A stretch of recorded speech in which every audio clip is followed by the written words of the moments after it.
Buddha civil services में आपका स्वागत है। आज हम अंग्रेज़ों के मैसूर विजय पर कुछ महत्वपूर्ण प्रीवियस ईयर के क्वेश्चंस को देखेंगे, उनके आंसर को ढूंढने की कोशिश करेंगे। साथ ही साथ आंसर के अलावा जो अन्य विकल्प हैं उन विकल्पों के बारे में भी जानने की कोशिश करेंगे। और इस तरीके से एक क्वेश्चन से हम 4 अन्य क्वेश्चन के आंसर बनाने की कोशिश करेंगे, क्योंकि हमको पता है कि हम अपने पिछले वीडियो में ही अंग्रेज़ों के मैसूर विजय से संबंधित जो कॉन्सेप्ट हैं उसको पढ़ चुके हैं। आज हम क्वेश्चन के माध्यम से उस कॉन्सेप्ट का रिवीजन करेंगे। अपने पहले क्वेश्चन को देखते हैं। तो पहला क्वेश्चन है, टीपू सुल्तान अंग्रेज़ों के साथ युद्ध में कब मारे गए? ऑप्शन ए है 1857, ऑप्शन बी है 1793, ऑप्शन सी है 1799, ऑप्शन डी है 1769।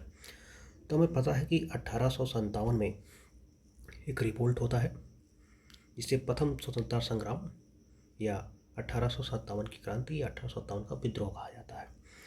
1793 में कॉर्नवालिस के द्वारा जो है अस्थायी बंदोबस्त को लाया जाता है।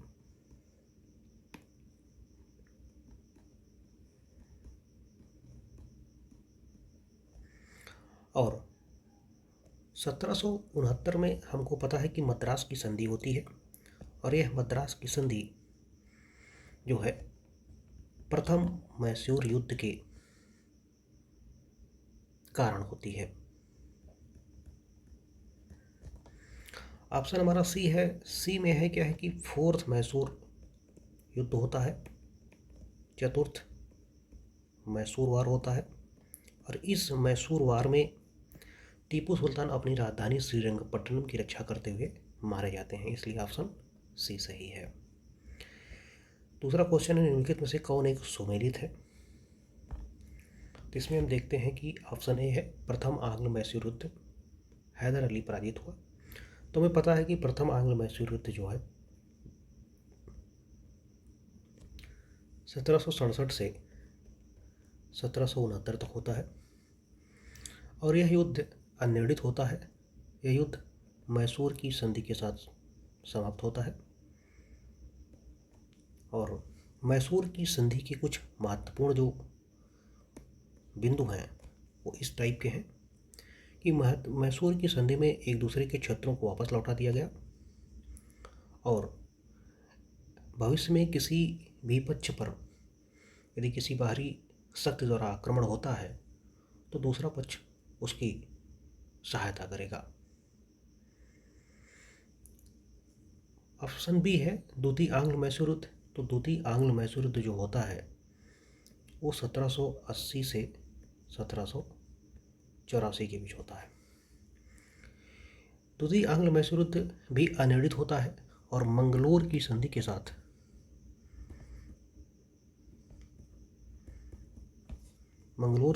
साथ यह युद्ध समाप्त होता है।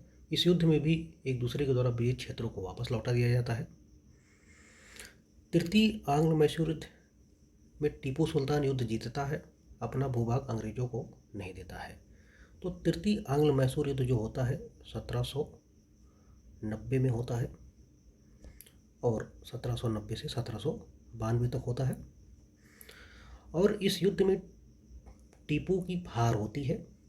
टीपू अपने राज्य का आधा भूभाग अंग्रेजों और उनके दो सहयोगियों मराठे और निजाम को देता है, और इस भूभाग में जो अंग्रेज हैं, अंग्रेज बारामहल, डिंडीगुल, मालाबार क्षेत्र अंग्रेजों के पास होता है, और तुंगभद्रा के ऊपर का क्षेत्र मराठों के पास जाता है। साथ ही साथ कृष्णा और पेन्नार के बीच का जो क्षेत्र है वो निजाम के पास जाता है। तो इस तरीके से हम देखते हैं कि तृतीय आंग्ल मैसूर युद्ध जो 1790 से 1792 के बीच होता है, इसमें टीपू युद्ध हार जाता है और अपना आधा भूभाग जो है अंग्रेजों तथा उसके सहयोगियों को दे देता है। चतुर्थ आंग्ल मैसूर युद्ध जो है, अभी हमने देखा कि चतुर्थ आंग्ल मैसूर युद्ध जो 1799 में होता है। तो 1799 में होता है और टीपू फिर पराजित होता है और इस पराजित में टीपू अपनी राजधानी श्रीरंगपट्टनम की रक्षा करते हुए दिवंगत हो जाता है। इसमें से कहा कि एक सुमेलित है, तो हमारा ऑप्शन डी जो है वो सही है। प्रथम आंग्ल मैसूर युद्ध में कौन विजयी हुआ? अब प्रथम आंग्ल मैसूर युद्ध में कौन विजयी हुआ? ऑप्शन ए है हैदर अली, ऑप्शन बी अंग्रेज, option C Maratha, option D Hyderabad का निजाम। तो सबसे पहले प्रथम आंग्ल मैसूर युद्ध होता किसके बीच है? प्रथम आंग्ल मैसूर युद्ध में हैदर अली प्लस अंग्रेज होते हैं, इन दोनों के बीच युद्ध होता है। मराठा और निजाम ये दोनों क्या होते हैं? इन दोनों के बनाए गए संघ के हिस्सा होते हैं। तो इस तरीके से जो प्रथम आंग्ल मैसूर युद्ध है, एक तरीके से देखा जाए तो ये है अनिर्णित युद्ध है, क्योंकि इस युद्ध में कोई ऐसा निर्णय नहीं हो पाया था। लेकिन युद्ध में हैदर अली अंग्रेजों पर बहुत हावी सिद्ध हुआ। बॉम्बे से आई जो प्रशिक्षित अंग्रेजी सैन्य टुकड़ी थी उसको पराजित किया और अंग्रेजों को मद्रास तक खदेड़ भगाया। तो ऐसे में इस युद्ध में हैदर अली की विजय होती है एक तरीके से देखा जाए, क्योंकि जो मद्रास की संधि होती है, मद्रास की संधि हैदर अली की शर्तों पे होती है। तो इस तरीके से इस युद्ध में हैदर अली जीतता है, तो ऑप्शन ए सही हो जाएगा। हमारा अगला क्वेश्चन है, निम्नलिखित में से कौन 1755 में डिंडीगुल में आधुनिक शस्त्रागार की स्थापना की? तो हमारा पहला ऑप्शन है नंजराज, ऑप्शन बी है हैदर अली, ऑप्शन सी है देवराज, ऑप्शन डी है चिक्का कृष्णराज। तो हमें पता है कि विजयनगर साम्राज्य के पतन के बाद मैसूर राज्य का उद्भव होता है और मैसूर राज्य पे ओडेयार वंश का शासन होता है। ओडेयार वंश का अंतिम शासक चिक्का कृष्णराज द्वितीय होता है और यह एक कठपुतली राजा होता है। इसके समय में दो मंत्री देवराज और नंजराज के हाथों में सत्ता होती है। हैदर अली मैसूर की सेना में एक सामान्य सैनिक के रूप में भर्ती होता है, लेकिन कुछ ही समय में अपने प्रतिभा के बल पे यह मैसूर की सेना में उच्च पद पर पहुंच जाता है और 1761 में नंजराज को हटा के मैसूर का वास्तविक शासक बन जाता है।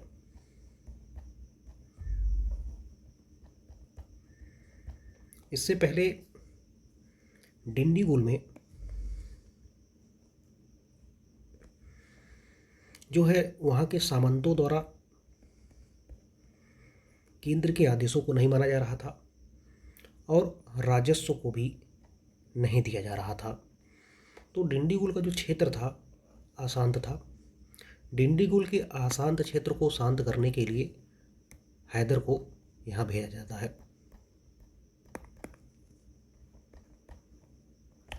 हैदर को यहाँ भेजा जाता है शांत करने के लिए। अब हैदर यहाँ जाके इस विद्रोह को या इस अशांत क्षेत्र को शांत करता है और यहाँ पे आधुनिक शस्त्रागार की स्थापना करता है और इस तरीके से हमारा इसमें ऑप्शन भी सही है। ब्रिटिश जनरल जिसने हैदर अली को पोर्टोनोवो के युद्ध में हराया, तो सबसे पहले हमारा ऑप्शन है कैप्टन पोपहैम, ऑप्शन बी है sir Hector Munro, option C है सर आयरकूट, ऑप्शन डी है जनरल गोडार्ड। तो सबसे पहले हम एक चीज़ जान लें कि कैप्टन पोफेम और जनरल गोडार्ड, ये दोनों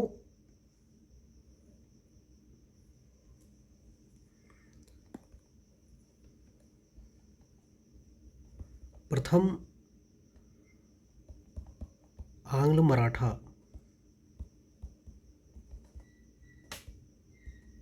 युद्ध में अंग्रेजी सैन्य कमांडर थे। और जो पोर्टो नोवो का युद्ध होता है, ये पोर्टो नोवो का युद्ध द्वितीय मैसूर युद्ध में होता है। द्वितीय मैसूर युद्ध जो लड़ा जाता है 1780 से 84 के बीच में। अब पोर्टो नोवो का युद्ध में हैदर अली पराजित होता है सर आयरकूट से। ऑप्शन सी हमारा सही होता है। लेकिन हेक्टर मुनरो की जब बात करेंगे तो हेक्टर मुनरो 1780 में टीपू द्वारा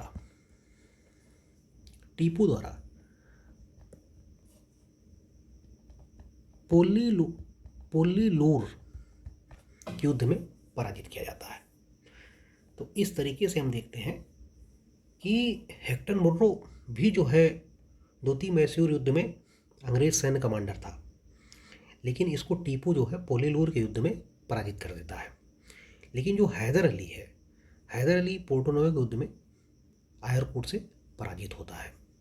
तो ऑप्शन सी हमारा सही हो जाएगा। अब हमारा अगला क्वेश्चन है, टीपू सुल्तान ने अपनी राजधानी बनाई। ऑप्शन ए है श्रीरंगपट्टनम, ऑप्शन बी है मैसूर, ऑप्शन सी है बेंगलुरु, ऑप्शन डी है कोयम्बटूर। तो इसका ऑप्शन ए सही है। तो इसने अपनी राजधानी श्रीरंगपट्टनम बनाया था। इसने अपनी राजधानी श्रीरंगपट्टनम में ही जैकोबिन क्लब की स्थापना किया। और यह जैकोबिन क्लब फ्रांस की क्रांति के समय स्वतंत्रता, समानता एवं बंधुत्व के विचारों के प्रचारक थी। एक तरीके से देखा जाए तो आधुनिक लोकतंत्र के विचारों की प्रचारक थी। टीपू का लोकतंत्र में गहरी रुचि थी, इसलिए टीपू क्या करता है, जैकोबिन क्लब की स्थापना करता है अपनी राजधानी में, और साथ ही साथ जैकोबिन क्लब की संस्था भी ग्रहण करता है और अपनी राजधानी में स्वतंत्रता का वृक्ष लगाता है। यह स्वतंत्रता का वृक्ष फ्रांस की क्रांति के स्वतंत्रता, समानता के विचारों से प्रभावित है, और साथ ही साथ यह वृक्ष अंग्रेजों के विरुद्ध उसके संघर्ष, स्वतंत्र सत्ता के दावे और फ्रांसीसी मित्रता का भी प्रतीक है। हमारा अगला क्वेश्चन है, निम्नलिखित भारतीय शासकों में से किसने विदेशों में आधुनिक पद्धति से दूतावास स्थापित किए। ऑप्शन ए है हैदर अली, ऑप्शन बी है मीर कासिम, ऑप्शन सी है शाह आलम द्वितीय, ऑप्शन डी है टीपू सुल्तान। सबसे पहले हम ऑप्शन ए पे आते हैं। तो हमें पता है कि लगभग द्वितीय मैसूर युद्ध में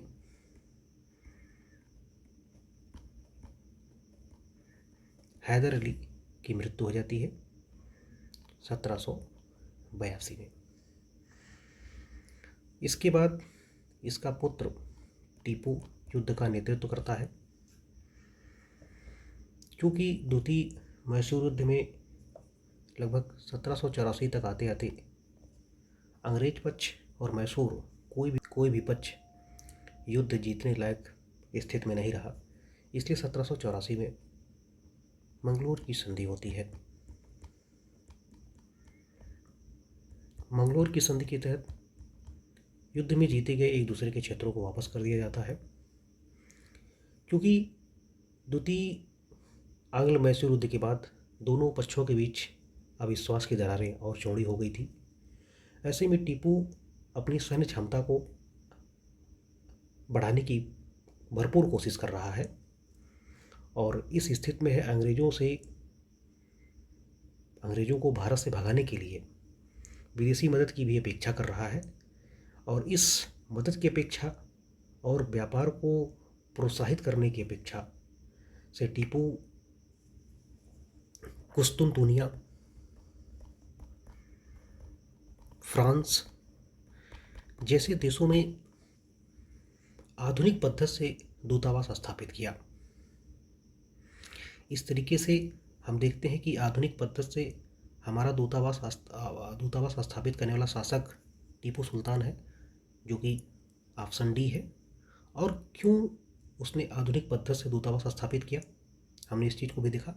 साथ ही साथ हमें पता है कि मीर कासिम और शाह आलम द्वितीय दोनों बक्सर के युद्ध से जुड़े हैं।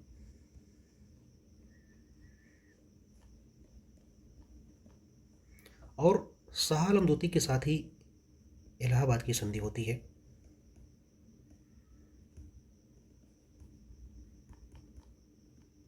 (1765) में। अगला क्वेश्चन है, टीपू सुल्तान ने ब्रिटिश सेना को 1780 में हराया। हमने ऊपर इस क्वेश्चन की रेफरेंस यानी जो आंसर है उसको ले लिया है। तो 1780 में हराया। हमें बड़े अच्छे से पता है कि 1780 से 1784 तक द्वितीय मैसूर युद्ध चला। इस द्वितीय मैसूर युद्ध में सबसे पहले हैदर अली कर्नाटक पर आक्रमण करता है। कर्नाटक पर आक्रमण करके अर्काट पर कब्जा कर लेता है। अर्काट पर कब्जा करने के पश्चात जो टीपू है, टीपू पोल्लीलूर नामक स्थान पर हेक्टर मुनरो के नेतृत्व में अंग्रेज सेना को पराजित कर देता है। और इस तरीके से हम देखते हैं कि जो हमारा पोल्लीलूर है वो ऑप्शन बी में है। इस तरीके से हमारा ऑप्शन बी सही हो जाता है। अगला क्वेश्चन है, अंग्रेजों ने श्रीरंगपट्टनम की संधि किसके साथ की? ऑप्शन ए है हैदर अली, ऑप्शन बी है टीपू सुल्तान, ऑप्शन सी है डुप्ले, ऑप्शन डी है नंदराज।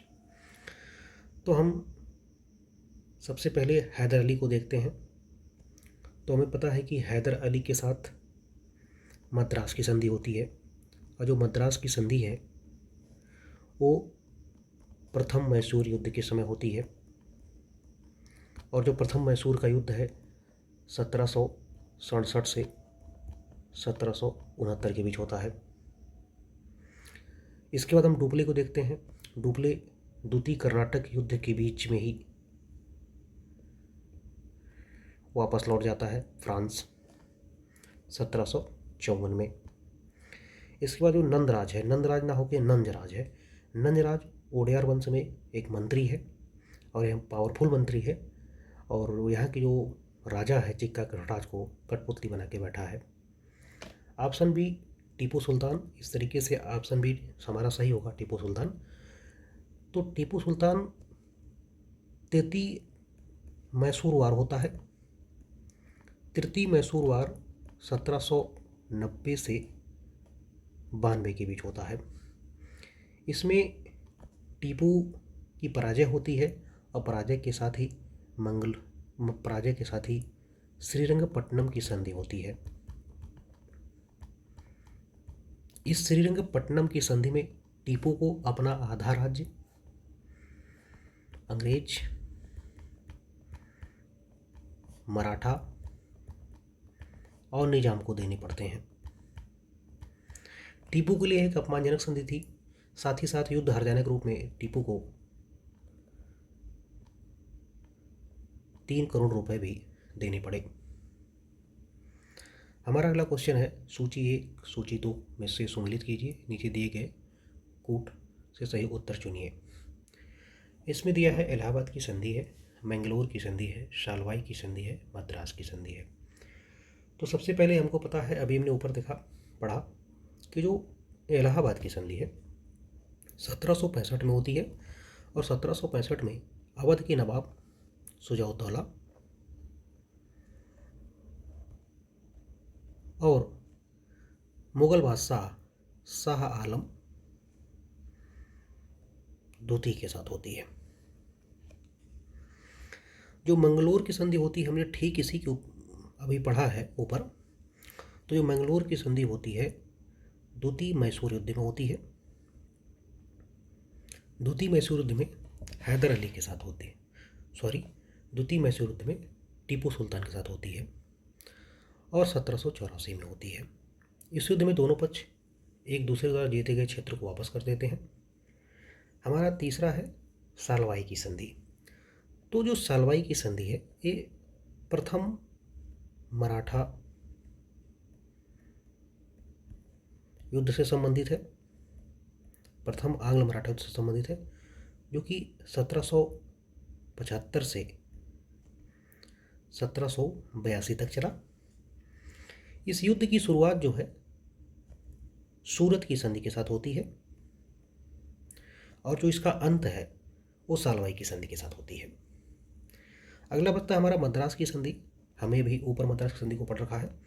तो जो मद्रास की संधि है, ये मद्रास की संधि प्रथम मैसूर युद्ध के समय होती है और हमें पता है कि प्रथम मैसूर जो युद्ध है 1767 से 1769 के बीच होता है और 69 में ही मद्रास की संधि होती है। हमने सारे के बारे में थोड़ी थोड़ी जानकारी ले ली। अब अपने हम कूट को खोजने की कोशिश करते हैं। तो इलाहाबाद की संधि जो है वो हमें पता है कि 1765 में है। तो हमारा यहाँ ऑप्शन 4 हम खोजेंगे कि ए में 4 यहाँ पे है और 4 यहाँ पे है। तो इस तरीके से अब हम अपना फोकस बी और डी से हटा लेंगे। अगला मंगलोर की संधि है।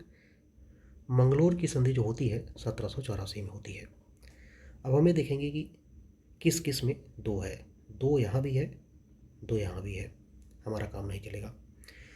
सी जो है सालवाई की संधि। जो सालवाई की संधि होती है हमने कहा कि 1782 में हुई। अब हम देखेंगे कि ए कहाँ है, एक कहाँ है।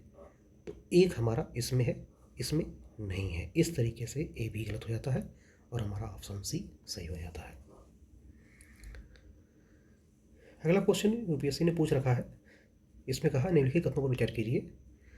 पानीपत के तृतीय युद्ध में अहमद शाह अब्दाली ने इब्राहिम लोदी को पराजित किया। Option B. तृतीय आंग्ल मैसूर युद्ध में टीपू सुल्तान की मृत्यु हुई। Option C. प्लासी के युद्ध में सिराजुद्दौला की पराजय के लिए मीर जाफर ने अंग्रेजों से मिलकर षड्यंत्र रचा। उपयुक्त कथनों में से कौन सा सही है? तो सबसे पहले हम देखते हैं कि पानीपत के तृतीय युद्ध की बात करते हैं। तो पानीपत का जो तृतीय युद्ध होता है अहमद शाह अब्दाली और मराठों के बीच में होता है और मराठों के जो सैन्य कमांडर होते हैं सदाशिवराव भाऊ,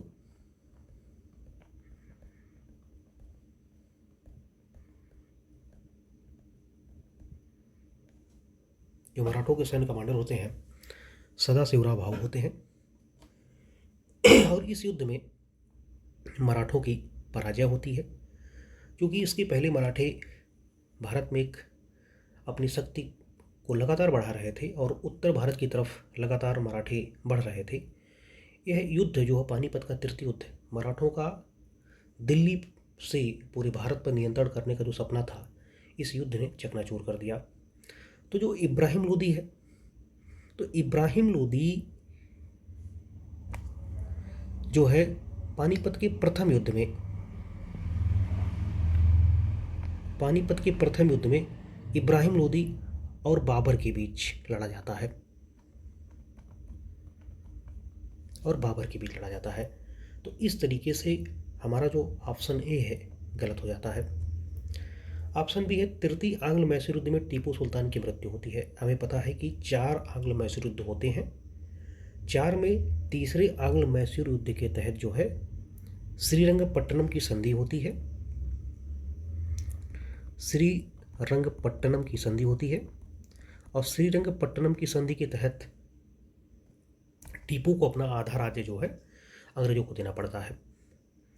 साथ ही साथ टीपू को युद्ध हार जाने के रूप में 3 करोड़ रुपए देने पड़ते हैं। अपने दोनों पुत्रों को जो है अंग्रेजों के पास बंदी के रूप में भेजना पड़ता है।